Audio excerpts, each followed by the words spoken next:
Olá, sejam muito bem-vindos, muito bem-vindas aqui no canal. Eu quero te agradecer de coração pela tua confiança e antes de começar, um Feliz Natal para você e para sua família. Também quero te fazer um convite simples. Ouve essa mensagem com calma. Se no final ela tocar o teu coração, vou te pedir para você compartilhar para edificar outra vida. Mas se não fizer sentido para você nesse momento, pode até ser que ela não faça. Faz exatamente o que a palavra ensina para mim e para você. Retém aquilo que é bom, amém? Fica aqui, irmão, comigo até o final. Ouve essa reflexão, porque ela carrega algo assim profundo. Creia.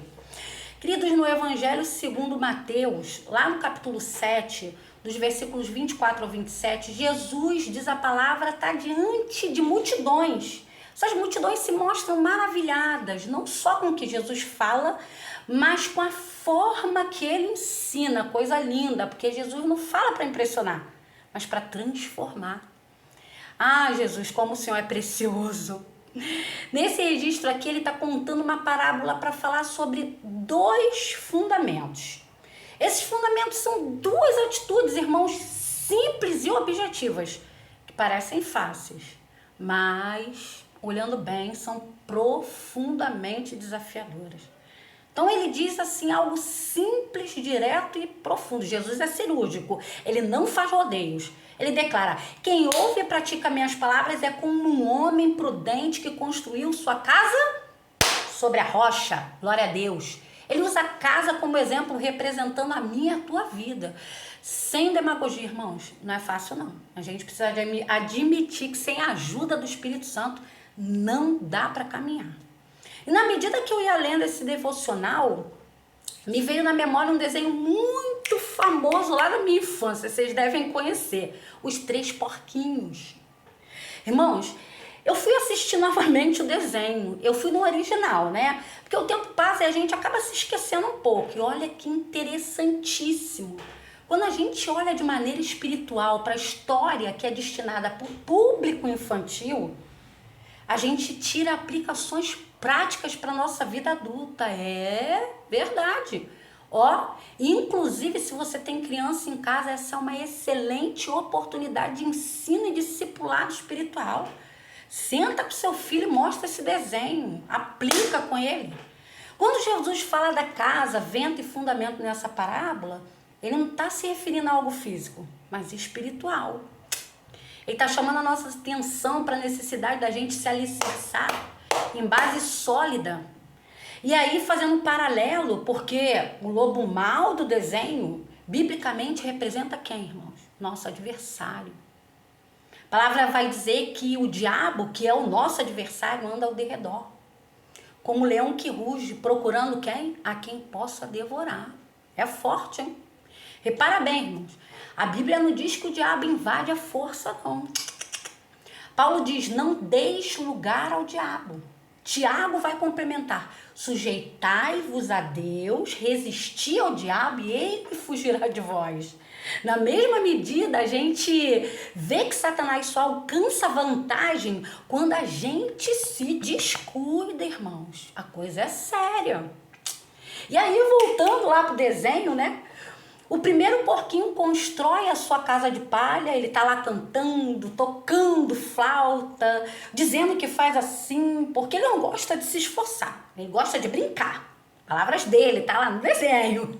E aí a gente pensa, quanta gente levando a vida como bem quer, brincando enquanto constrói sua vida profissional, sua família, relacionamento, sua fé. Isso mostra uma vida espiritual sem profundidade, sem compromisso e sem busca. E eu não estou aqui para julgar, mas é a realidade.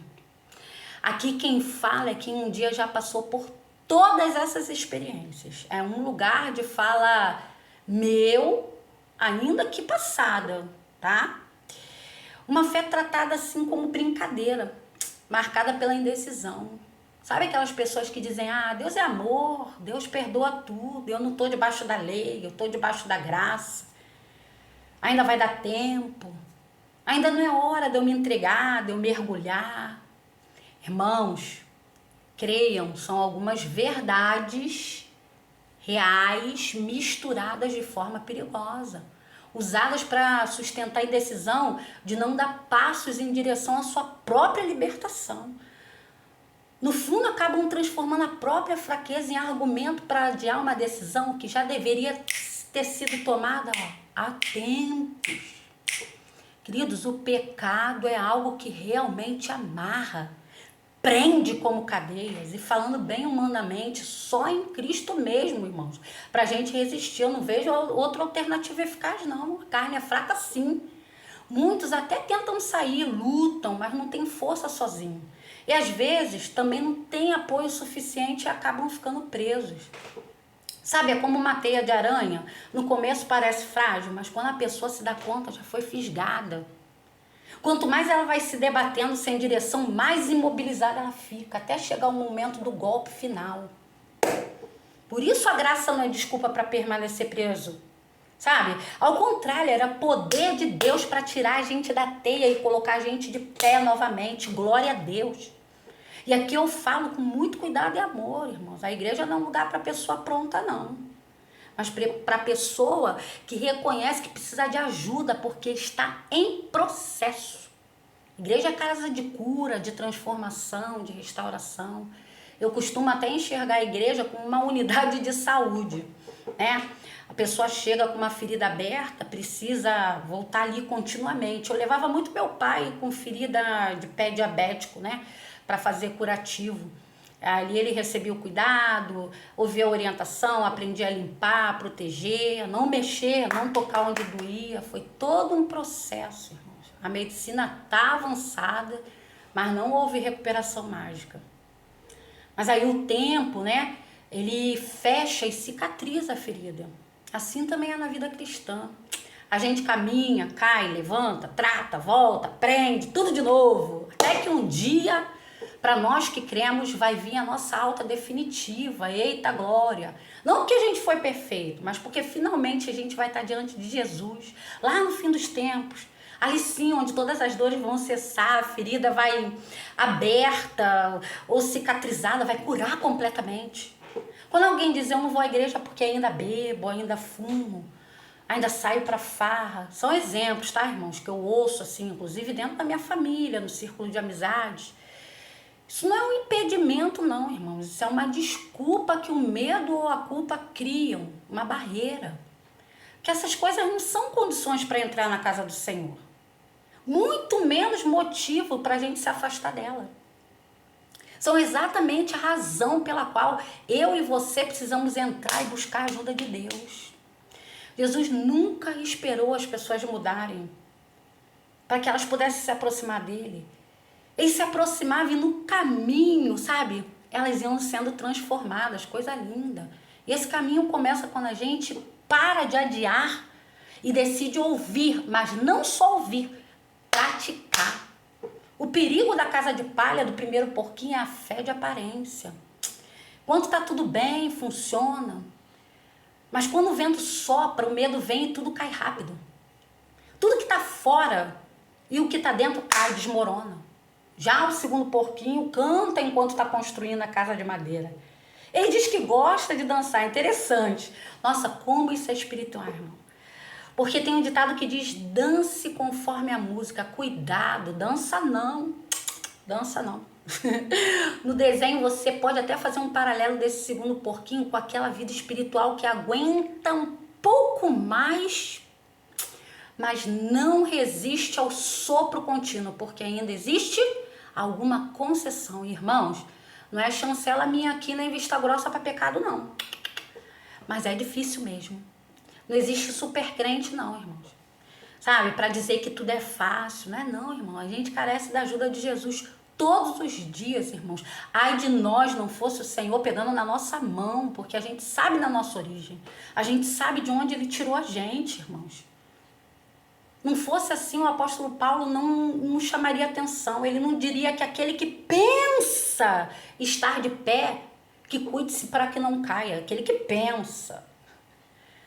Mas eu vi na conduta daquele segundo porquinho o exemplo de pessoas que conhecem as suas próprias fraquezas. Essas pessoas sabem exatamente onde elas podem cair, mas ainda assim resolvem pagar para ver. Olha o perigo. Isso não é desafiar assim mesmo não, irmão. Porque quando chega ao ponto de a pessoa abrir mão, fazer concessões, a queda já começou, ó, e às vezes a pessoa nem percebeu. A pessoa acha que tem um controle da situação, que pode dar um basta a qualquer momento, que tá tudo sob controle. Isso é uma armadilha, irmãos. Isso é desafiar o inimigo. Não acredita nisso, isso é mentira. Isso é se lançar num precipício espiritual. Vocês entendem, né? Porque não dá para usar aqui certas palavras, né? Um precipício, é se jogar. Vejam que os dois porquinhos juntos, eles vão cantar. Quem tem medo do lobo mau? Eles não entenderam como algumas pessoas também não entendem que não é sobre medo, mas sobre vigilância. Eles continuam a dança declarando que se o lobo aparecer, eles vão dar um soco no nariz, um pontapé, eles vão derrubar ele no chão. Olha isso, irmãos, isso é forte demais. Eles estão olhando para as armas físicas, quando a guerra era totalmente espiritual, irmãos. Revejam esse desenho. Mas o lobo aparece, o que eles fazem? Correm assustados, E o que eu penso ser mais doloroso, e por que doloroso, irmãos? Porque não é muito honesto, depois da queda, alguns tentarem justificar, dizendo que Deus que permitiu a tentação para provar. Perdão, irmãos, mas isso é mentira, a palavra é clara. Deus não tenta a ninguém. Você percebe que nessa segunda casa, já de madeira, o inimigo muda a estratégia. Primeiro ele tenta mexer com o ego, com a vaidade, com a inocência, e ele vê que não funciona. Então ele faz o que ele costuma fazer, ele simula uma saída, ele cria uma falsa sensação de segurança só para provocar o quê? A baixa da guarda. É assim que ele faz. O desenho mostra isso com muita clareza. O lobo deixa de parecer ameaça e passa a se apresentar como algo inofensível. De lobo mau ele vira uma pobre ovelhinha. Quero te dizer que você tem o Espírito Santo de Deus habitando em você. Pede ajuda dele, busca a sua palavra, deseja estar em comunhão na sua igreja. Se você ouve, tá? E não põe em prática, ponha. Se você ainda não entregou a sua vida aos cuidados de Jesus, porque foi de alguma forma julgado, sofreu algum tipo de preconceito, discriminação, eu te digo com toda certeza que a igreja não é um lugar de pessoas prontas, mas de pessoas que estão em busca de uma transformação. Nem todas as pessoas são pessoas que ferem e que magoam. Se oportunize. Amém? Partindo para o final, eu percebi que enquanto o terceiro porquinho edificava a casa, estava ali trabalhando duro, tijolo por tijolo, os outros dois estavam zombando dele, dizendo que ele não sabia brincar nem dançar. Irmãos, quantos de nós já ouvimos isso? Quantos de nós agora não estamos ouvindo as mesmas palavras que esse terceiro porquinho ouviu de amigos, de familiares, de parentes, de conhecidos? Isso acontece com a gente, pode crer. Quando a gente decide vigiar mais, orar mais, dizer não a certos ambientes, a certas conversas, e isso não é exclusão nem moralismo, irmãos. É comum a gente ouvir, pronto, é crente agora, tá fanático, virou radical. Gente, mas cada um escolhe dentro da sua liberdade o que vai comer, o lugar que vai frequentar, seu círculo social, e tá tudo bem, a gente é livre, inclusive para mudar de gosto, de hábito, de atitude, de comportamento, mas as pessoas não entendem. Isso que é o grande brilho que as boas novas nos oferecem, a possibilidade de mudança e de novas escolhas.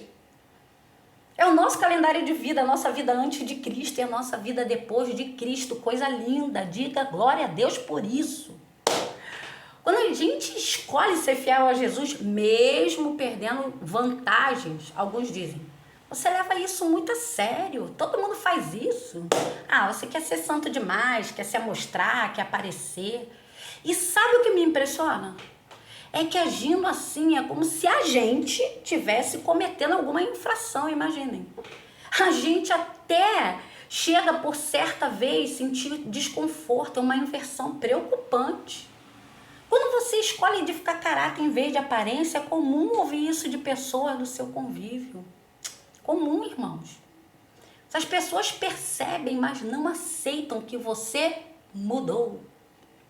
Sim, no passado que cometeu erros, mas que hoje amadureceu. Porque os tempos, irmãos, são outros. O que incomoda muitas vezes não é o que a gente faz hoje, mas o fato da gente não ser como a gente era antes. Aí começam a buscar lá na adolescência ou na infância algum comportamento antigo para tentar invalidar o nosso hoje. Não aceita isso não, irmãos. Se Cristo já te fez livre, você e eu somos livres. Glória a Deus. O terceiro porquinho não odiava alegria, não. Ele só entendeu os 2 fundamentos e decidiu, por conta própria, construir a sua casa sobre a rocha, que é Cristo. Glória a Deus. Quando o lobo aparece, todas as casas são sopradas. A de palha, de madeira e a de tijolo. O vento não escolhe quem é crente. Não faz essa acepção. O vento vem. A diferença não está na intensidade do assopro ou até mesmo no vento, mas na casa fortificada, no fundamento ouvido e praticado. Jesus foi claro. Quem ouve as suas palavras e pratica é como um homem prudente. O lobo tenta de tudo. Você vê lá. Ele assopra, ele entra pela chaminé. Mas o terceiro porquinho estava preparado. A casa estava firmada. E quem morava nela, olha isso, sabia como usar as armas adequadamente. Glória a Deus. Por isso eu quero declarar que toda arma forjada contra você e contra a sua família não prosperará, em nome do Senhor Jesus. Perceba o mais lindo de tudo. Os 2 porquinhos que caíram foram acolhidos pelo terceiro. Assim é Jesus. Ele exorta a gente, mas recebe, corrige, mas ama. Tem gente agora orando para o vento parar. E Deus está dizendo, reforça o fundamento. Tem gente pedindo livramento do lobo, mas o Espírito Santo está dizendo, tira a palha. Para de brincar. É tempo de construir sua casa, sua família, sua vida espiritual, sobre bases sólidas. O vento não vem para destruir, ele vem para revelar. Se a casa cai, não foi o lobo que venceu, foi o fundamento que estava frágil. Que quando os ventos soprarem sobre nós, eles encontrem uma casa, firmada na rocha eterna que é Jesus Cristo, amém? Eu desejo que a bênção do Senhor te acompanhe, assim como aos filhos, dos seus filhos, aos seus filhos e a toda a sua parentela. Novamente, um Feliz Natal.